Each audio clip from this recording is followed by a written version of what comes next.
하나님을 사랑하는 교회 오늘 두 번째 시간인데요.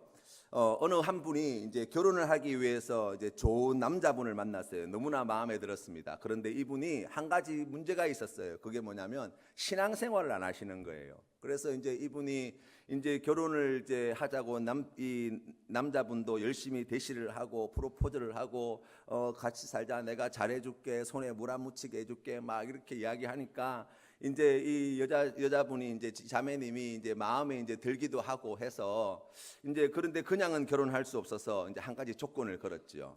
나 결혼하면은 교회에 나가서 신앙생활 같이 해야 되는데 할 수 있겠냐고.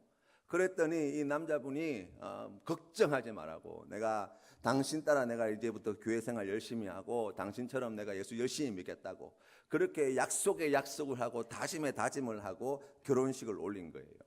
그런데 아니 웬걸 결혼식을 올리고 난 다음에 사람의 마음이 싹 바뀌어가지고 이제 이 사람이 이제 결혼식 끝나고 난 다음에 아예 교회를 나갈 생각을 하지 않는 거예요. 뿐만 아니라 이제 이 술 드시는 걸 워낙 좋아해가지고 술만 드시면 집에 와가지고 행패 부리고 난리치고 막 그러다 보니까 이제 폭력이 오가고 막 그것 때문에 막 이 여자 집사님이 너무너무 고통스럽게 사셨다는 거예요.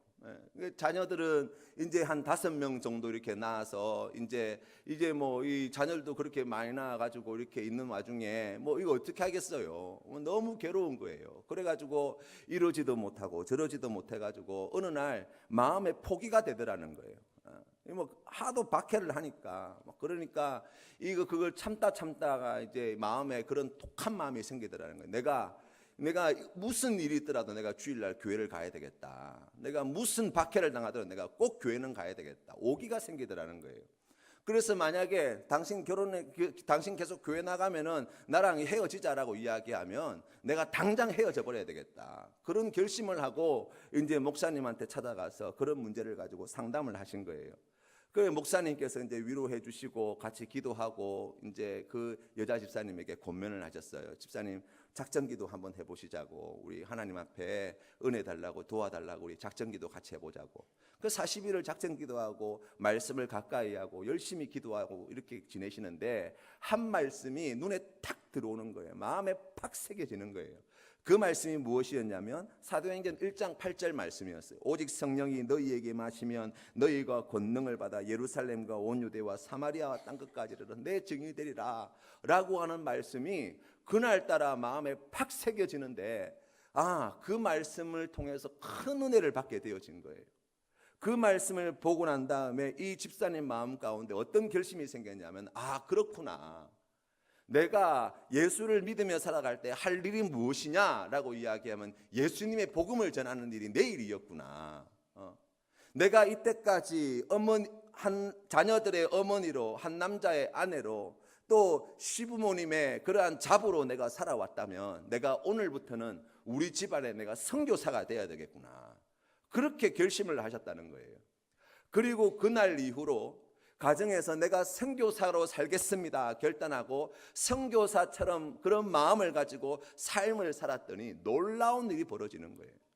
그동안 남편이 너무나 미워 죽겠고 살아가는 게 너무나 괴로웠는데 그게 그렇게 싫은 것만은 아니더라는 거예요. 무슨 말씀이냐면 이제 내가 이 사람에게 복음을 전해야 되겠다 생각해 보니까 어떻게 하면 내가 이 사람에게 예수님의 복음을 더 잘 전할까 고민하게 되고 기도하게 되고, 그러다 보니까 영혼이 불쌍하게 여겨지게 되고, 그러면서 하나님께서 은혜 주시니까 그 모든 것들을 감내할 수 있는, 기쁘게 감내할 수 있는 그런 힘을 주시더라는 거예요.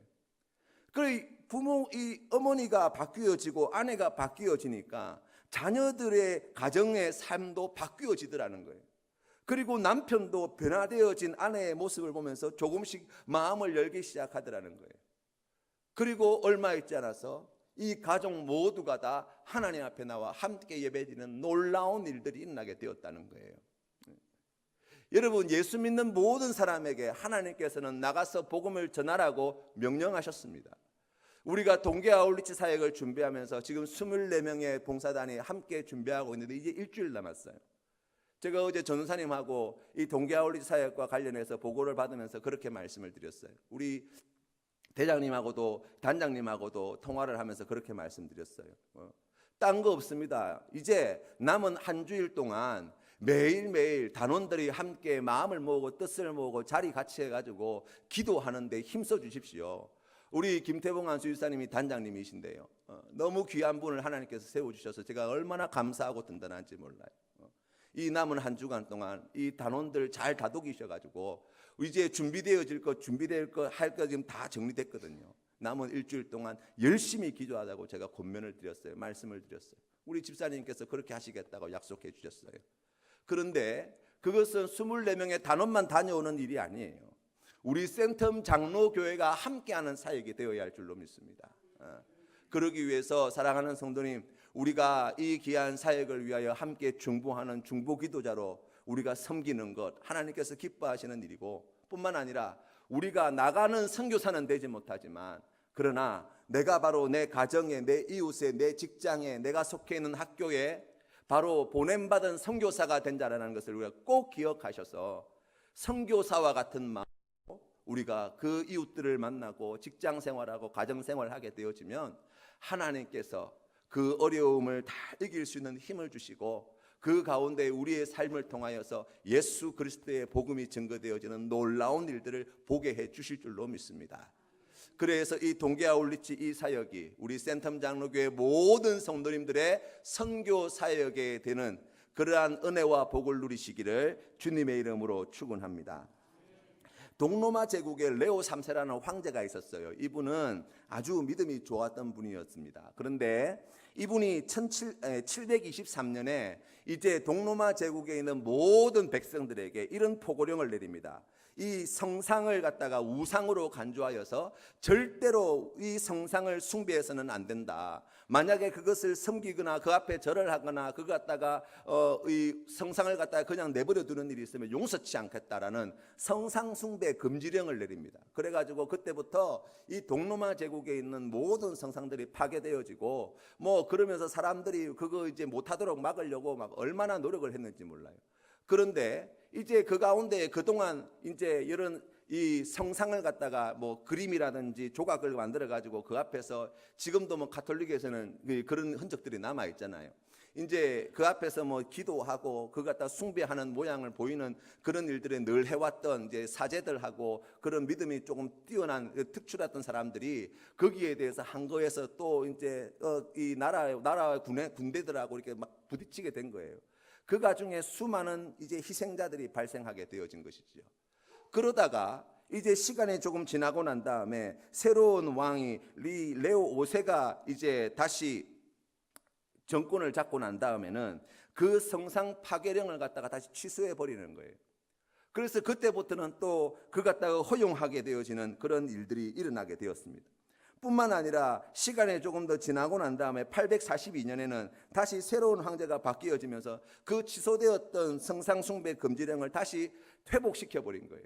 그러면서 이제 동로마 제국의 교회와 이게 서방 교회, 이게 로마 가톨릭과 그리고 정교회가 역사적으로 분리되어지는 과정을 거치게 된 거예요. 우리가 알고 있는 로마 가톨릭은 성상 숭배하는 것을 허용하는 쪽이고 우리가 알고 있는 지금 정교회라고 알려져 있는 그 교회에서는 성상 숭배를 지금도 금지하고 있어요. 그러면서 이게 분리되어지는 역사가 시작되어졌습니다. 중세가 지나고 난 다음에 종교개혁이 일어났죠. 그때 당시에 이 종교개혁자들은 이 동로마 교회와 같은 비슷한 입장을 가지고 있었어요. 이 성상이 사람이 손으로 만든 이러한 상이나 그림이나 이런 것들이 하나님과 같은 영광을 받는 것은 옳지 못하다라고 이야기해가지고 이 종교개혁자들이 차지했던 그런 지방에서는 모든 성상을 갖다가 파괴하는 작업들이 계속해서 일어나게 되어집니다. 그 전통이 지금까지도 내려오고 있다라고 이야기할 수 있어요. 교회의 역사 가운데 속에서도 이 성상을 써야 되냐 말아야 되냐에 대한 많은 논쟁이 있고 많은 다툼이 있었고 그 가운데 많은 희생들이 있어 왔습니다. 사람은 이 동물과는 달리 사람이 가지고 있는 아주 특별한 능력이 있다고 한다면 이 추상적인 것을 갖다가 구체적인 것으로 만들어내는 능력을 가지고 있어요. 그것을 가지고 예술 작품을 만들기도 하고 그것을 가지고 문학을 만들기도 하고 그것을 가지고 뭐 기술을 발전시키기도 하고 그것을 가지고 과학 이론을 만들어내기도 하고 하는 여러 과정들, 이 인간이 만들어내는 모든 문명이 다 그와 같은 역량 아래 있다고 이야기할 수 있어요. 어떻게 보면 하나님께 주신 귀한 달란트지요. 하나님께 주신 은사라고 이야기할 수 있어요. 그런데 그와 같은 능력, 추상적인 것을 갖다가 구체화시키는 이러한 능력을 사람들은 어디에 예전에는 많이 썼냐면 신을, 눈에 보이지 않는 신을 구체화시키는데 그런 능력들을 많이 사용했어요. 그래서 지금도 뭐 그리스라든지 아니면은 뭐 지금도 고고학이 발굴하는 데 가보면 예전에 수천 년 전에 사람들이 만들어 놓은 그런 신상이라든지 아니면 그런 제단이라든지 그런 그림을 갖다가 우리가 어렵지 않게 볼 수 있는 것이죠. 그런데 우리가 오늘 성경 말씀에서 보게 되어지는 이 하나님의 말씀, 이 우리가 잘 알고 있는 십계명 제2계명 아닙니까? 우리가 오늘 읽은 성경 말씀의 시작이 이렇게 시작되어집니다. 제가 읽어보겠습니다. 너를 위하여 새긴 우상을 만들지 말고 라고 말씀하고 있어요. 이스라엘 백성들에게 하나님께서는 철저하게 우상 숭배 금지 명령을 내렸습니다. 그 내용을 살펴보면 위로 하늘에 있는 것이나 아래로 땅에 있는 것이나 땅 아래 물속에 있는 것의 어떤 형상도 만들지 말며 그것들에게 절하지 말고 섬기지 말라고 하나님께서 명령하셨어요. 왜 이 명령을 주셨을까요? 이 명령을 주신 이유는 이스라엘 백성들이 우상 숭배에 젖어 있던 백성들이었기 때문이에요. 성경 말씀에 보면 제일 먼저 등장하게 되어지는 이스라엘 민족, 다시 말하면 아브라함 때부터 시작하여서 나오게 되어지는 그 성경 말씀의 근거를 가지고 찾아보면 야곱 때에 야곱이 외삼촌 라반의 집에서 다시 가나안 땅으로 돌아올 때 그의 아내였던 라헬이 그 가나안 땅으로 향하여서 출발하게 되어질 때 그 집에 있던 라반이 가지고 있던 드라빔을 훔쳐서 같이 그것을 가지고 가나안 땅으로 가게 되어진 이야기가 자세히 기술되어져 있어요. 그 말은 무엇이냐면 이미 야곱의 가정에, 그러니까 하란 땅에서 야곱이 21년 가까이 머무는 동안 그곳에서 집안의 신을 섬기는 그러한 우상들을 갖다가 늘 가까이 접할 수 있었고, 그리고 그것을 갖다가 아주 중요하게 생각하였고, 그리고 라헬과 같은 이러한 여인은 그것을 가지고 가야지만 된다고 생각했던 것 같아요. 그 야곱 때부터 시작하여서 그 뒤로 계속해서 우리가 오늘 이 말씀을 받은 이스라엘 백성이 400년 동안 애굽 땅에 있었잖아요. 우리가 지금도 이 이집트 카이로나 이런 데 찾아가 보면 거기에 엄청난 박물관 안에 엄청난 그러한 고고학적인 유물들이 많이 남아 있는데 거기에 보시면 온갖 신상들이 얼마나 많은지 몰라요. 이집트가 이 신상이 얼마나 유명한 것들이 많은지 몰라요. 그런 것들을 생각해 보면 여러분 그곳에서 400년 동안 머무는 동안에 이 주변에 자기가 생각할 때에 그때 당시 이스라엘 백성들이 생각할 때 세계 최고의 학문과 최고의 문화와 최고로 강한 군대와 가장 강력한 나라였던 당시 이집트는 우상이 그 땅 가운데 차고 넘치는 땅이었다고요. 그곳에 살았어요. 그러니 이스라엘 백성들에게 있어서 이 우상이라고 하는 것은 아주 멀리 있는 것이 아니라 400년 세월 동안 늘 가까이에서 보아왔고 어느 순간 그러한 우상이 그들의 삶 가운데에 적지 않게 많이 녹아져 들어 있었다는 것을 알 수 있어요. 그것을 어떻게 알 수 있습니까? 라고 이야기하면 모세가 하나님께로부터 이 십계명 돌판을 받기 위해서 말씀을 받기 위해서 시내산에 올라갔잖아요. 그때 시내산 밑에서 이 아론과 이스라엘 백성들이 기다리고 있었는데 모세가 빨리 안 내려오는 거예요. 그때 백성들이 모세에게 요구를 하지요. 모세가 지금 시내산에 올라가는데 어찌된지 알지 못하니 우리를 구원해낸 하나님, 그 하나님 모양을 금송아지로 만들어 가지고 우리가 그것 가지고 예배 드리자는 거예요. 그래서 아론이 그것을 갖다 오케이 그렇게 하자고 이야기를 합니다. 그래서 백성들한테 금기고리부터 시작해서 금장식품들 다 걷어가지고 녹여가지고 금송아지 만들어가지고 온 백성들이 그거 가운데 놓고 거기에서 제사 지내고 그 앞에서 춤추고 난리가 아니었던 거예요. 얼마나 그것이 이스라엘 백성들에게 익숙했는지 몰라요. 이스라엘 백성들의 역사를 살펴보면요, 이스라엘 역사 가운데 우상은 두 종류입니다. 하나는 이 아론 때에 금송아지를 만들어서 이것이 우리를 애굽 땅에서 구원해낸 하나님이시다라고 만든 우상이 하나 있고요. 또 하나는 주변에 있는 여러 나라 백성들이 섬기고 있던 그러한 신들의 우상을 섬긴 역사가 이스라엘 역사에 그대로 담겨져 있어요. 이스라엘이 가나안 땅에 들어가기 전까지 40년 동안 광야에서 지냈잖아요. 우리 하나님께서 40년 동안 광야 생활했던 이스라엘 백성들에게 끊임없이 반복해서 말씀하신 것이 무엇이냐라고 이야기하면 가나안 땅에 들어가거든 가나안 땅에 있는 주민들은 남겨놓지 말라는 거예요. 왜 그렇습니까? 라고 이야기하면 이 가나안 원주민들은 그때 당시 바알신이나 아세라신을 섬기는 자들이었고 그것에 토착 세력이 되어가지고 그곳에서 이 온갖 우상들을 갖다가 다 만들어 섬기던 사람들이에요. 이스라엘 백성들이 그냥 들어가게 되어지면 반드시 그 우상 숭배하는 나쁜 종교들을 악한 종교들을 갖다가 따르게 될 테고 그럼 우상 숭배하는 죄를 범하게 될 테니 하나님께서 그것에 대해서 누차 강조해서 반복해서 하지 마라 그렇게 하지 마라고 경고하신 거예요. 그런데 가나안 땅에 들어가서 어떻게 되었습니까? 우상 숭배를 누가 시키지도 않았는데 얼마나 열심히 잘했는지. 사사시대 역사를 보면요, 사사시대의 이스라엘 백성들이 하나님으로부터 징계받고 하나님으로부터 혼나게 되어진 이유가 뭐예요? 우상숭배죄예요. 다윗 왕조부터 시작하여서 통일 이스라엘의 그러한 역사를 보게 되어지면 이 다윗 왕 이후에 솔로몬 시대부터 시작하여서 이 우상숭배는 본격적으로 왕실의 종교가 됩니다. 그리고 르호보암과 여로보암 때에 남북 이스라엘로 나뉘어지게 되어지는데 이 남유다와 북이스라엘의 역사를 가만히 살펴보면 그 가운데에 우상 숭배의 역사가 그 역사 곳곳에 빼곡히 채워져 있는 거예요. 그래서 성경 말씀에 보면 이스라엘 백성이 왜 망했냐, 남유다가 왜 망했냐, 북이스라엘이 왜 망했냐, 그 주된 이유는 우상 숭배의 죄 때문에 망한 거예요. 여러분, 우리가 오늘 성경 말씀에서 보게 되어지는 이 계명의 말씀들을 우리가 생각해 보면 이 이스라엘 백성들도 이집트와 가나안 지역 또 고대 근동 지역에 있던 여러 나라들의 백성들과 다름없이 우상 숭배자였다는 것을 우리가 알 수 있습니다. 이런 것들을 우리가 생각해 보면 왜 그러면 우상 숭배를 하냐? 우리가 먼저 다시 한번 돌아보면 사람들이 이렇게 우상을 만들어 가지고 금으로 만들고 나무로 만들고 돌로 만들어서 그걸 갖다가 이 신주 단지로 모셔 가지고 이렇게 섬기는 이유가 뭐예요? 목적이 뭐예요? 그것은 우리의 생사화복을 주장하시는 분이 하나님이신데 우리가 하나님이 아닌 그러한 거짓된 신, 거짓된 우상에게서 우리의 욕망을 채워줄 수 있는 복이라고 이야기하는 또 생명이라고 이야기하는 그리고 또 우리가 은혜라고 이야기하는 것들을 그러한 우상에게서 받고 싶은 욕심 때문이지요. 다른 게 아니에요.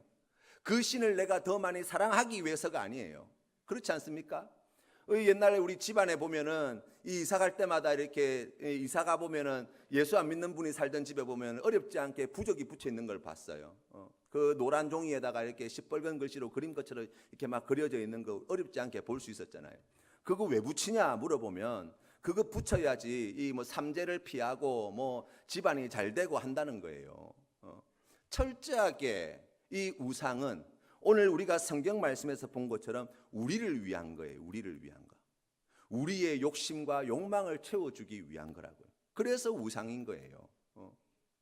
그렇게 생각해 보면 우리가 하나님께서 주시는 이 말씀을 보게 되어질 때 하나님께서 그때 당시 온 세상 사람들이 그러한 종교심에서 만들어낸 그러한 우상들을 다 섬기고 있을 때에 유독 이스라엘 백성들에게만 우상을 만들지 마라, 절하지 마라, 섬기지 마라 라고 말씀하신 그 본뜻이 무엇인지 우리가 오늘 이 시간을 통해서 다시 한번 생각해 본다면 우리의 신앙에 큰 유익이 되리라 생각합니다.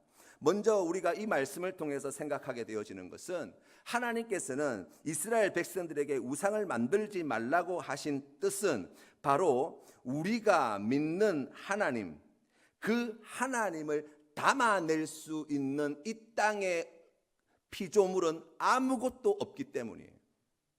예를 들어서 우리 자신만 하더라도 마찬가지 아니에요. 우리 자신만 해도 마찬가지 아닙니까? 누가 이호성 목사를 가리켜서 저 사람 이 길거리에 떨어져 있는 돌멩이를 가리켜서 이 이호성 목사 같은 게 여기 있다고 그렇게 이야기하면 저 굉장히 기분 나쁠 거예요. 길거리에 떨어져 있는 쓰레기를 가리키면서 여기 저기 이호성 목사 같은 게 저기 떨어져 있다고 이야기하면 저 굉장히 불쾌하게 생각할 거예요. 왜 그렇습니까? 저는 그러한 무가치하고 더럽고 그런 것들과 견줄 수 없는 존재라고 스스로 생각하기 때문이지요. 우리 하나님의 입장에서 그렇지 않겠어요? 우리 하나님은 이 우주보다 크시고 이 우주를 다 만드시고 창조하시고 다스리시고 우리에게 생명과 복과 은혜를 베풀어 주시고 그 모든 것을 합력하여 우리를 구원해 내시는 하나님이 되시는데 그 하나님을 무엇으로 담아낸다는 이야기입니까? 이 우주보다 크신 하나님, 그 전능하신 하나님, 전지하신 하나님을 다 담아낼 수 있는 세상의 피조물이 뭐가 있는 거예요? 아무것도 없어요. 있다고 하면 그것은 하나님의 신성을 모독하는 것이죠. 그렇지 않겠습니까? 하나님께서 왜 우상을 만들지 말라 말씀하셨냐라고 이야기하면 그것이 하나님이라고 지칭하든 아니면 다른 종교에서 이야기하는 신상이든 상관없이 우상이라고 하는 것 자체를 우리 하나님께서 철저히 배격하시고 그것을 이스라엘 백성들 가운데서 뿌리채 뽑아내시기를 원하셨던 이유, 그것은 그 세상의 어떤 것도 하나님의 그 크심과 위대하심과 전능하심과 그 사랑을 담아낼 것이 없고 우리의 마음이 악하고 우리의 마음이 병들어서 우리는 곧잘 그 다른 우상을 섬기는 그 아무것도 아닌 돌조각, 그 금덩어리, 은덩어리 아니면은 나무로 만든 그 신상을 섬기게 되어질 때 하나님을 기꺼이 버리고 거기에다가 우리의 마음과 힘과 정성과 생명을 바치는 미련하고 어리석은 짓을 하기 때문이죠. 그래서 우리 하나님께서 우리를 위해서 우상을 두지 말라고 명령하신 거예요. 두 번째로 우리가 이 말씀을 통해서 이 말씀을 묵상하면서 왜 하나님께서 아니 다른 종교들처럼 사실 우리가 하나님이 눈에 안 보이잖아요. 눈에 안 보이다 보면 우리 마음 가운데 어떤 부작용이 생겨요. 늘 의심이 돼요. 우리가 정보를 얻게 되어질 때 대부분의 정보, 90% 이상의 정보는 우리는 시각을 통해서 얻습니다. 정상적으로 시력을 가지고 있다고 한다면, 다시 말하면 우리의 신앙생활에 있어서도 마찬가지예요. 보는 것이 매우 중요한데요, 그 시각을 통해서 하나님께서 이것이 하나님의 신상이다라고 말씀해 주시면 그러면 우리가 고민하지 않을 거 아니에요. 하나님이 이와 같구나. 이분이 하나님의 모양을 가지고 이렇게 만든 것이 이거 갖다가 좀 신성하게 잘 모시는 것이 하나님을 잘 모시는 것이 되겠구나. 그렇게 생각하면 신앙생활하기가 얼마나 쉽겠어요. 아침 저녁으로 일어날 때마다 그 앞에 가가지고 절하고 빌고, 잠자기 전에 그 앞에 가지고 향불을 올리고 빌고 절하고 그러면 될 거 아니에요. 그런데 하나님께서 그것을 하지 말라고 하시는 거예요. 왜 그럴까? 우리가 성경 말씀 창세기부터 계시록 말씀을 통해서 공통적으로 듣게 되어지는 하나님의 말씀이 있어요. 그게 무엇입니까? 우리 하나님께서는 우리와 함께 하신다는 거예요. 아브라함과도 그러하셨습니다. 아니 이전에 아담과 하와 때부터 함께 하신 하나님이셨지요. 저 높은 우주 멀리 저 어느 곳에서 저 낮고 낮은 우리를 내려다 보시면서 저 위에서 우리에게 명령하시고 우리에게 잔소리하시고 이렇게 해라 저렇게 해라 지시하시는 하나님이 절대 아니셨어요. 에덴 동산 그곳에 내려와 아담과 하와와 함께 동산을 거니시는 하나님. 아브라함이 가는 곳에 우리 하나님께서 함께 하시고, 이삭이 가는 곳에 우리 하나님께서 함께 하시고, 야곱이 가는 곳에 우리 하나님께서 함께 하시고, 요셉이 가는 곳에 우리 하나님께서 함께 하시고, 이스라엘 백성들이 가는 곳에 우리 하나님께서 처음부터 끝까지 함께 하시잖아요. 우리 예수님의 다른 이름이 무엇입니까? 임마누엘이에요. 그 이름의 뜻이 무엇입니까? 하나님이 우리와 함께 하신다. 하나님이 우리와 함께 하신다는 증거가 예수 그리스도예요. 다시 말하면 지금 우리 하나님께서 우리 가운데에, 우리의 마음 안에, 우리의 생각 안에 이 우주에 충만히 함께 하고 계신데, 우리 하나님이 지금 두 눈 시퍼렇게 뜨고 살아 계신데 그 옆에 무엇을 가지고 우리가 그것을 하나님이라고 섬기겠어요? 이미 하나님은 우리와 함께 하십니다. 우리 가운데 역사하고 계시고 일하고 계시고 살아계신 하나님이신 거예요. 예배를 드린다면 살아계신 하나님께 예배를 드려야지요. 우리와 함께 하시는 하나님을 경배하는 것이 맞지요. 그렇지 않겠습니까? 그래서 하나님께서는 우상을 만들지 말라고 말씀하신 거예요. 세 번째로 우리가 하나님께서 왜 우상을 만들지 말라고 하셨나 생각해 보면요, 성경 말씀 창세기 1장 말씀해 보시면 하나님께서 사람을 지으실 때 이렇게 지으셨다고 이야기합니다. 하나님이 이르시되 우리의 형상을 따라 우리의 모양대로 우리가 사람을 만들고 그들로 바다의 물고기와 하늘의 새와 가축과 온 땅과 땅에 기는 모든 것을 다스리게 하자 하시고 라고 말씀하셨어요. 우상은 신의 이미지, 신의 형상이거든요. 그래서 만든 거잖아요. 그런데 하나님께서는 우리에게 우상을 두지 말라고 말씀하셨지만 창세기 말씀을 보면 하나님의 형상으로 지음받은 존재가 있다고 말씀하시는 거예요. 그게 누구예요? 바로 우리 자신이에요. 눈에 보이지 않는 하나님을 어떻게 볼 수 있습니까? 라고 이야기하면 바로 하나님을 믿는 우리를 통해서 하나님은 이 땅 가운데에 자신의 모습을 드러내신다는 거예요. 어떻게 하면 우리 안에 있는 그 하나님의 형상을 드러낼 수 있습니까? 라고 이야기한다면 우리가 이 한 해 우리 교회에 주신 하나님의 말씀, 마음을 다하고 뜻을 다하고 힘을 다하고 목숨을 다하여 하나님을 사랑하며 내 이웃을 내 몸과 같이 사랑하게 되어질 때 바로 그 사랑의 자리 가운데에 사랑이신 하나님의 모습이 드러나는 거예요. 우리가 나와 상관없는 저 캄보디아에 있는 영혼들을 우리가 어떻게 사랑할까 생각해 볼 때 그들을 사랑하는 제일 좋은 방법이 무엇입니까? 가장 중요한 일이 무엇입니까? 바로 나를 구원하시고 사랑하시는 예수 그리스도, 그 예수 그리스도의 복음을 전하는 일이야말로 우리가 그들을 사랑하는 가장 귀한 일이 되어지는 거예요. 우리의 가진 것을 함께 나누는 것, 하나님께서 나에게 주신 그 귀한 모든 것들을 나만을 위해서 쓰는 것이 아니라 함께 나누게 되어질 때 그 사랑의 나눔을 통해서 우리 안에 감추어져 있던 하나님의 형상이 드러나게 되어지는 거예요. 우리가 어떻게 세상의 빛으로 세상의 소금으로 살아갈 수 있습니까? 라고 이야기하면 단연코 우리가 하나님의 말씀에 순종하여 사랑하게 되어지면 빛과 같이 소금과 같이 하나님을 드러내는 귀한 삶을 살게 되어진다고 우리 주님은 말씀하시는 거예요. 하나님은 눈에 보이지 않지만 하나님의 형상으로 지음받은 사람인 우리가 이 지구상에 70억 명이 넘잖아요. 다른 우상이 왜 필요하겠어요? 하나님께서 우상을 두지 말라 말씀하실 때에 우리에게 그 말씀 가운데 감추어져 있는 하나님의 뜻은 무엇입니까? 바로 우리가 예수 그리스도를 믿는 우리가, 하나님의 자녀된 우리가, 하나님의 형상으로 지음받은 우리가 하나님을 드러내는 삶을 살 때 우리 하나님께서 우리와 함께 하여 주시는 가시적인 증거가 되어질 수 있다. 성경 말씀은 우리에게 가르쳐 줍니다. 2001년에 높은 뜻 숭의교회를 개척하신 김동호 목사님이 계십니다. 이분이 하나님께서 정말 귀하게 사용하시는 또 한국 교회에 또 한국 사회에 굉장히 선한 영향력을 많이 끼치신 분이세요.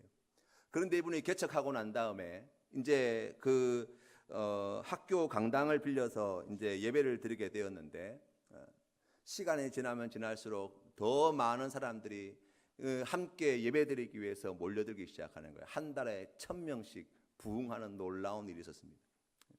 이제 이 성도님들의 예배 인원이 한 3,000명쯤 되었을 때 김동호 목사님이 이제 지금 세를 주고 있는 세를 얻어가지고 지금 쓰고 있는 건물들이 협소하고 또 이게 계속 세가 나가는 게 아까우니 우리가 이제 이 정도 규모가 되어지면 그래도 건물 하나를 좀 사서 우리가 교회 용도로 쓰자라고 이렇게 생각을 하셔가지고 그때 당시 한 30억 되는 건물을 사려고 은행에다가 대출 신청을 하셨다는 거예요. 생각하실 때 우리 교회 정도 규모면 그 정도 금액 정도는 충분히 감당하고도 남아있겠다는 생각이 들어서 이제 은행에 대출 신청을 했는데 계속해서 빠꾸를 당하시는 거예요. 대출 거부를 당하시는 거예요. 그래서 김동호 목사님이 도저히 이해가 안 되셨대요. 아니 왜 대출이 안 되나? 우리 교회 재정 상태가 이렇고 우리 교회 성도님들 숫자가 이렇고 우리 교회가 이런 뜻을 가지고 있어서 우리가 이러한 일을 하기 위해서 이러한 건물들을 준비하려고 하는데 왜 안 되나 싶어가지고 직접 대출 담당자를 은행에 찾아가셨다는 거예요.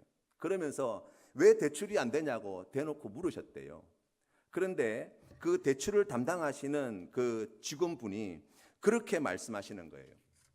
목사님, 제가 교회를 쭉 살펴보니까 최근 한 달에 걸쳐서 약 1,000명의 예배자가 폭발적으로 늘어난 것을 보게 되었습니다. 맞다고. 그분들이 오신 이유는 다른 것이 아니라 김동호 목사님께서 담임 목사님이셔서 오신 것 아닙니까? 그 말씀을 딱 듣는데 가슴이 철렁 내려앉으시더래요. 이 대출을 담당하시는 분의 눈에는 어떻게 보였냐면 이 김동호 목사님 한 분을 보고 한 달 새 1,000명이 넘는 예배자들이 몰려오게 되었는데 만약 이 한 사람이 없어지면 지금 몰려온 사람들은 금방 다 사라져 버릴 사람이라는 거예요. 그래서 너무나 위험 부담이 크다라고 판단한 거죠. 그 이야기를 듣고 김동호 목사님이 깜짝 놀라셨다는 거예요.